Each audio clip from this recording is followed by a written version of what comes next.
ಇನ್ನು ಅಯೋಧ್ಯೆಯಲ್ಲಿ ರಾಮ ಮಂದಿರ ಉದ್ಘಾಟನೆಯಾಗಿ ದಿನ ಕಳೀತಾ ಇದೆ. ಆದರೆ ರಾಜ್ಯದಲ್ಲಿ ನಡೀತಾ ಇರುವಂತಹ ರಾಮ ರಾಜಕೀಯ ಅಂತ್ಯ ಕಾಣುವಂತ ಸನ್ನಿವೇಶಗಳು ಕಂಡು ಬರ್ತಾ ಇಲ್ಲ. ಯಾಕಂತ ಅಂದ್ರೆ ಮೊನ್ನೆ ಅಯೋಧ್ಯೆಯಲ್ಲಿ ರಾಮ ಮಂದಿರ ಉದ್ಘಾಟನೆ ಆಗ್ತಾ ಇದ್ದ ಹಾಗೆ ಬೆಂಗಳೂರಿನಲ್ಲೂ ಒಂದು ರಾಮ ಮಂದಿರವನ್ನ ಉದ್ಘಾಟನೆ ಮಾಡಿದಂತಹ ಮುಖ್ಯಮಂತ್ರಿಗಳು ಜೈ ಶ್ರೀರಾಮ್ ಅನ್ನುವಂತ ಮಾತನ್ನ ಹೇಳಿದ್ರು. ಅಷ್ಟೇ ಅಲ್ಲ, ರಾಮ ಏನು ಬಿಜೆಪಿಯವರ ಒಬ್ಬರಿಗೆ ಸೀಮಿತ ಅಲ್ಲ ಅನ್ನುವಂತ ಮಾತನ್ನ ಹೇಳಿದ್ರು. ಇದು ಬಿಜೆಪಿ ಬಹಳ ಟೀಕೆ ಮಾಡೋದಕ್ಕೆ ಒಂದು ಅಸ್ತ್ರ ಸಿಕ್ಕಂಗಾಗಿತ್ತು.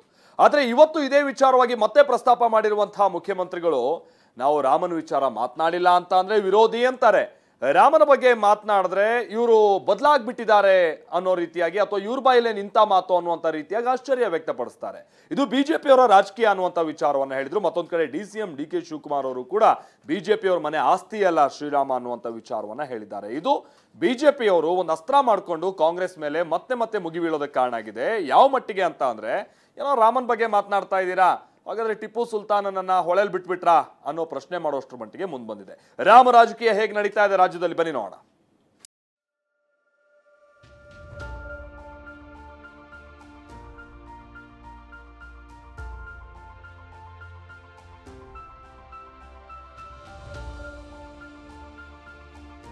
ಜೈ ಶ್ರೀರಾಮ್, ಜೈ ಶ್ರೀರಾಮ್,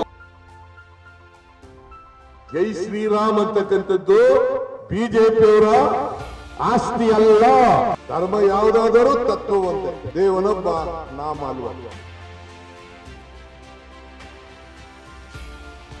ಜೈ ಟಿಪ್ಪು ಸುಲ್ತಾನ್ ಅನ್ನೋರ್ ಬಾಯಲ್ಲಿ ಜೈ ಶ್ರೀರಾಮ್ ಅಂತ ಬಂದಿದೆ ಅಂತ ಹೇಳಿದ್ರೆ, ಅಯೋಧ್ಯೆಯಿಂದ ಬಂದಿರೋ ಇದು ಪ್ರಸಾದ ತಗೊಳ್ಳಿ ಅಂತೇಳಿ ನಿಮ್ಗೆಲ್ಲ ದೇವ್ರ ಮುಂದೆ ಪೂಜೆ ಮಾಡಿ ಅಂತೇಳಿ 4 ಶಂಕರಾಚಾರ್ಯರು ಕ್ವೆಶ್ಚನ್ ಮಾಡಿದ್ದಾರೆ. ಅಪೂರ್ಣ ಮಂದಿರದಲ್ಲಿ ಪ್ರಾಣ ಪ್ರತಿಷ್ಠೆ ಮಾಡೋದು ಸೂಕ್ತನಾ? ಅಯೋಧ್ಯೆಯಲ್ಲಿ ರಾಮ ಮಂದಿರ ಉದ್ಘಾಟನೆಯಾಗಿ 3 ದಿನಗಳಾಗಿವೆ. ಆದರೆ ರಾಜ್ಯದಲ್ಲಿ ರಾಮನ ಹೆಸರಲ್ಲಿ ನಡೆಯುತ್ತಿರೋ ರಾಜಕೀಯಕ್ಕೆ ಬ್ರೇಕ್ ಬೀಳ್ತಲೇ ಇಲ್ಲ. ಸಿದ್ದರಾಮಯ್ಯ ಜೈ ಶ್ರೀರಾಮ್ ಅಂದಿದ್ದ ವಿಚಾರವನ್ನೇ ಬಿಜೆಪಿ ಅಸ್ತ್ರ ಮಾಡಿಕೊಳ್ತಿದೆ.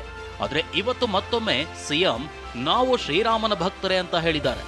ಜೈ ಶ್ರೀರಾಮ್ ಬಿಜೆಪಿ ಆಸ್ತಿ ಅಲ್ಲ, ನಾವು ಶ್ರೀರಾಮನ ಭಕ್ತರೇ ಅಂತ ಸಿಎಂ ಸಿದ್ದರಾಮಯ್ಯ ಇವತ್ತು ಕೂಡ ವಾಗ್ದಾಳಿ ನಡೆಸಿದ್ದಾರೆ. ನನ್ನ ಹೆಸರಲ್ಲೇ ರಾಮ ಇದ್ದಾನೆ, ತಂದೆ ಹೆಸರಲ್ಲೂ ರಾಮ ಇದ್ದಾನೆ, ನಾವು ಶ್ರೀರಾಮನ ಘೋಷಣೆ ಕೂಗ್ತೀವಿ ಅಂತ ಹೇಳಿದ್ರು. ಧರ್ಮ ಯಾವುದಾದ್ರೂ ತತ್ವ ಒಂದೇ, ನಾಮ 100 ಆದ್ರೂ ದೈವ ಒಂದೇ, ಪೂಜೆ ಯಾವುದಾದ್ರೂ ಭಕ್ತಿ ಒಂದೇ, ದೇವನೊಬ್ಬ ನಾಮ ಹಲವು ಅಂತ ಡಿ.ಸಿ.ಎಂ ಡಿ.ಕೆ. ಕೂಡ ಬಿಜೆಪಿಯವರಿಗೆ ಚಾಟಿ ಬೀಸಿದ್ರು. ಜೈ ಶ್ರೀರಾಮ್ ಅಂತಕ್ಕಂಥದ್ದು ಬಿಜೆಪಿಯವರ ಆಸ್ತಿ ಅಲ್ಲ, ನಾವು ಕೂಡ ಶ್ರೀರಾಮನ ಭಕ್ತರೇ, ಜೈ ಶ್ರೀರಾಮ್ ಅಂತ ಹೇಳಿದೆ ನಾನು. ಧರ್ಮ ಯಾವುದಾದರೂ ತತ್ವ ಒಂದೇ, ನಾಮ 100 ಆದರೂ ದೈವ ಒಂದೇ, ಪೂಜೆ ಯಾವುದಾದರೂ ಭಕ್ತಿ ಒಂದೇ, ಕರ್ಮ ಹಲವಾದರೂ ನಿಷ್ಠೆ ಒಂದೇ, ದೇವನೊಬ್ಬ ನಾಮ ಅಲ್ವಾ. ಇನ್ನು ಈ ಬಗ್ಗೆ ಮಾತನಾಡಿರೋ ವಿಪಕ್ಷ ನಾಯಕ ಆರ್ ಅಶೋಕ್, ಸಿಎಂ ಬಾಯಲ್ಲಿ ಜೈ ಶ್ರೀರಾಮ್ ಘೋಷಣೆ ಬಂದಿರೋದೇ ಆಶ್ಚರ್ಯ ಅಂತ ಹೇಳಿದ್ರು. ಜೈ ಟಿಪ್ಪು ಸುಲ್ತಾನ್ ಅಂತ ಸಿದ್ದರಾಮಯ್ಯನವರು ಹೇಳ್ತಿದ್ರು, ಆದ್ರೆ ಈಗ ಅವರ ಬಾಯಲ್ಲಿ ಜೈ ಶ್ರೀರಾಮ್ ಬಂದಿರೋದೇ ಆಶ್ಚರ್ಯ ಅಂತ ವ್ಯಂಗ್ಯವಾಡಿದ್ರು. ಇಷ್ಟು ದಿನಗಳ ಕಾಲ ಜೈ ಟಿಪ್ಪು ಸುಲ್ತಾನ್ ಅನ್ನೋರ್ ಬಾಯಲ್ಲಿ ಜೈ ಶ್ರೀರಾಮ್ ಅಂತ ಬಂದಿದೆ ಅಂತ ಹೇಳಿದ್ರೆ ಅದೇ ಒಂದು ಆಶ್ಚರ್ಯ ಮತ್ತು ಅದ್ಭುತಗಳನ್ನು ಒಂದು. ರಾಮ ಮಂದಿರದ ಮಂತ್ರಾಕ್ಷತೆ ಬಗ್ಗೆ ಸಚಿವ ವೆಂಕಟೇಶ್ ಕೂಡ ವ್ಯಂಗ್ಯವಾಡಿದ್ದಾರೆ. ಅಕ್ಕಿಗೆ ಅರಿಶಿಣ ಪುಡಿ ಹಚ್ಚಿ ಅದನ್ನೇ ಜನರಿಗೆಲ್ಲ ಹಂಚಿದ್ದಾರೆ, ಜನರನ್ನ ಭಾವನಾತ್ಮಕವಾಗಿ ಮರಳು ಮಾಡಿದ್ದಾರೆ ಅಂತ ವೆಂಕಟೇಶ್ ಕಿಡಿಕಾರಿದ್ರು.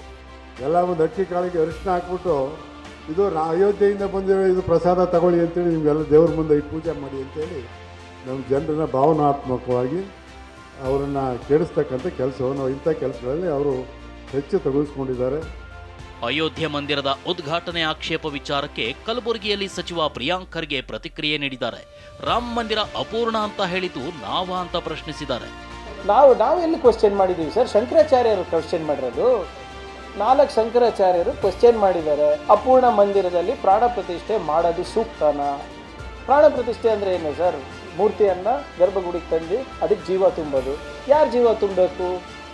ಸಾಧು ಸಂತರ ಜೀವ ತುಂಬಬೇಕು, ಆ ಸಮಾಜದ ಹಿರಿಯರು ಬಂದು ಜೀವ ತುಂಬಬೇಕು. ಪ್ರಧಾನಮಂತ್ರಿ ಯಾರು ಜೀವ ತುಂಬ್ತಾ ಇದ್ದಾರೆ ಅಂತ ಕೇಳಿದ್ದಾರೆ. ಅಪೂರ್ಣ ಮಂದಿರದಲ್ಲಿ ನೀವು ಮೂರ್ತಿ ತಂದ್ಬಿಟ್ಟು ಪೂಜೆ ಮಾಡೋದು ಎಷ್ಟು ಸೂಕ್ತ ಅಂತ ಅವ್ರು ಕೇಳಿರೋದು, ನಾವಲ್ಲ. ಅವರು ಮೂರ್ತಿ ಮುಟ್ಟಬೇಕಾದ್ರೆ ನಾವು ಚಪ್ಪಾಳಿ ಹೊಡಿಬೇಕಾ ಅಂದ್ಬಿಟ್ಟು ಶಂಕರಾಚಾರ್ಯರು ಹೇಳಿರೋದು, ನಾವಲ್ಲ. ನಮಗೆ ಯಾಕೆ ಉತ್ತರ ಕೇಳ್ತಾ ಇದ್ದಾರೆ ಇವರು?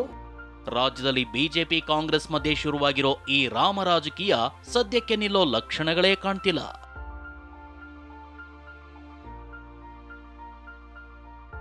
Bureau report, TV9.